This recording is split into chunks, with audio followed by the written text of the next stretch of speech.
Hello, everyone, and welcome again to another Teacher Joseph podcast. Today's phrase is to pin the blame, and that means to assign or give responsibility for a problem, error, or failure to someone or something else. When we use this phrase, there's often a sense that we are somehow trying to shift accountability away from ourselves so that we don't need to take responsibility. But it's also used when the person who's responsible for something is asked to take responsibility. Let's look at some examples. When the project's timeline started to slip away, the manager was quick to pin the blame on the engineering team. During the meeting, the director tried to pin the blame for the budget overrun. The coach didn't hesitate to pin the blame on the players after they lost the match. When the client complained about the product's defects, the customer service representative was instructed to pin the blame on the manufacturer. So you can hear there in each of these examples, pinning the blame is something we do sometimes to avoid taking responsibility. You know, in British culture, pinning the blame or even just trying to blame the right person is something which comes across very strongly in news reports. Our media don't just report the story, but they're very quick to want to blame someone. There has to be someone there to take responsibility, someone there that can be blamed, someone that we can pin the blame on to make ourselves feel better. Now, this is a really strong thing in our media. And if you read any story, you'll soon see that blame is always pinned on someone. And it's very unfortunate. So we're going to look at a few of these stories today. Now, one big story that's making the media today is that they say in our newspaper called The Mirror that the price of a pint of beer is going to be rising to £9. £9 for a pint of beer, and they're expecting that rise to continue up to £14 in the coming year. Now, the government have been very quick to point out that they've actually been reducing tax on alcohol in pubs, so it's not their fault. However, some of the industry regulators and people who work in the industry are saying, well, you know, it's the rising cost of energy. It's also the rising costs of keeping staff. So they're very quick to blame people. And the first place where this is going to be introduced is the new Co-op arena in Manchester, who've already said they'll be charging around £9 for a pint of beer. And another pub in London has already said it will be putting up its prices to around £9. And if it doesn't, it will face closure. Many people are saying, well, we'll just drink at home, because in England you can buy alcohol for £1 or £2 and then you can simply drink at home. That might be a solution. So there we are, pinning the blame is what they're doing when they're telling us this story. Another news story, which is going around today, is about our post office scandal. Now, you might remember this one.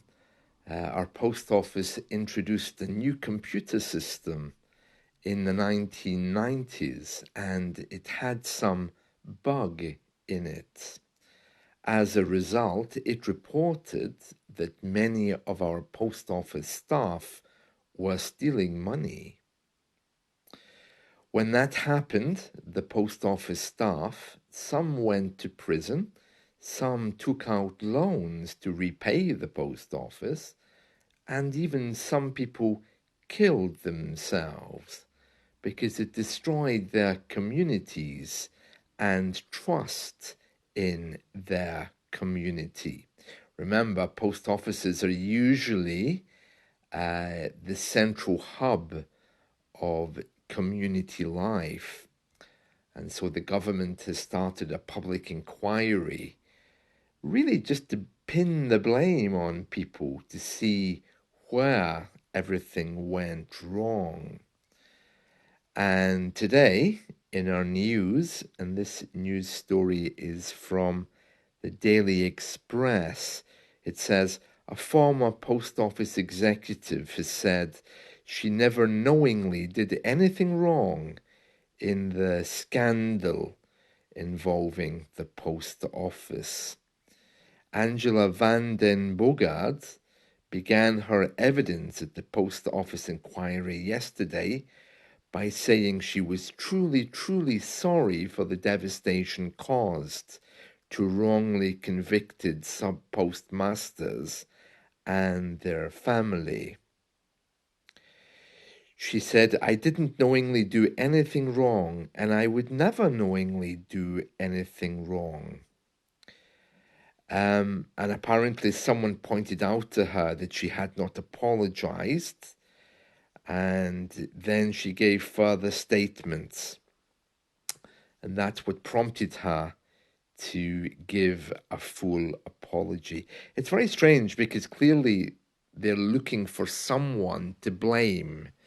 And this report shows us that they really want to pin the blame on someone. So she's saying, well, I knew nothing, really. So you can't pin the blame on me because I didn't know anything. And this again shows the absurdity of how we approach things like this. It's always with an attitude of someone has to be punished. I'm not sure if that's because of our history with religion, where we had this idea of good and bad in our society. But whatever it comes from is kind of toxic, always looking to blame someone. And if you read any story today in our media, you'll see that pinning the blame is a kind of a big thing here.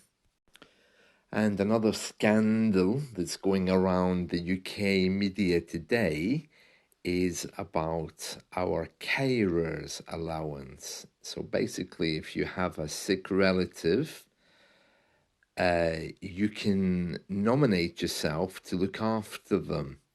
And if everyone agrees, the government will give you £80 every week for you to help the person.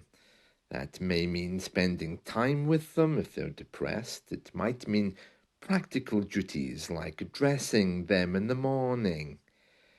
But if you also have a job and you earn more than £150 in a week, you must pay all of that £80 back to the government. And there's a lot of very unhappy people because the government have been doing their housekeeping and they've discovered that many people have been earning more than £150 per week, as well as claiming this special carers allowance. So the government, of course, has said, okay, for the last number of years, you've been claiming our allowance, but you've also been earning more than £150 a week. So we want our money back, please.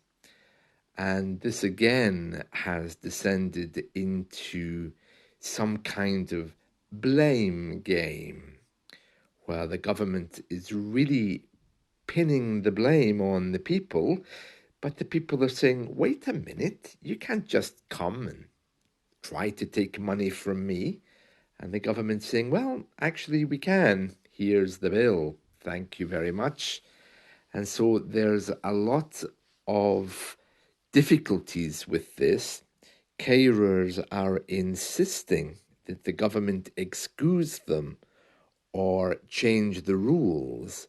But the government is saying, well, when you applied for this benefit, you knew that you couldn't earn more than £150 a week. So we're pinning the blame on you. Those are the rules, and you broke them. So you can hear there that that's not going down very well in British society because we have a lot of sick people. Yeah, so pinning the blame, that's been the words of today. Those have been the words of today.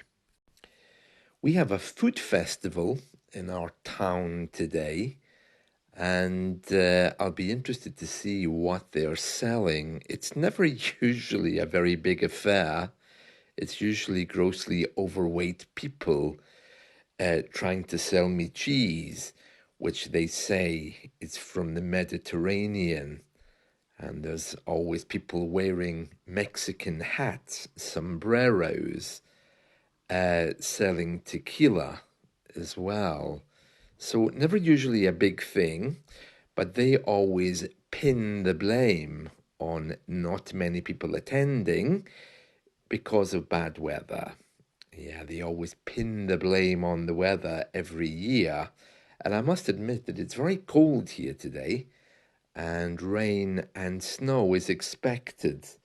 The temperature right now is actually only 0. Well, there we are. That's it from me today. I hope you've enjoyed this. And remember, it's kind of unhealthy to pin the blame on someone, especially if, well, there is no one to blame. And also if you're avoiding taking the blame yourself. So that's it from me. See you. Bye.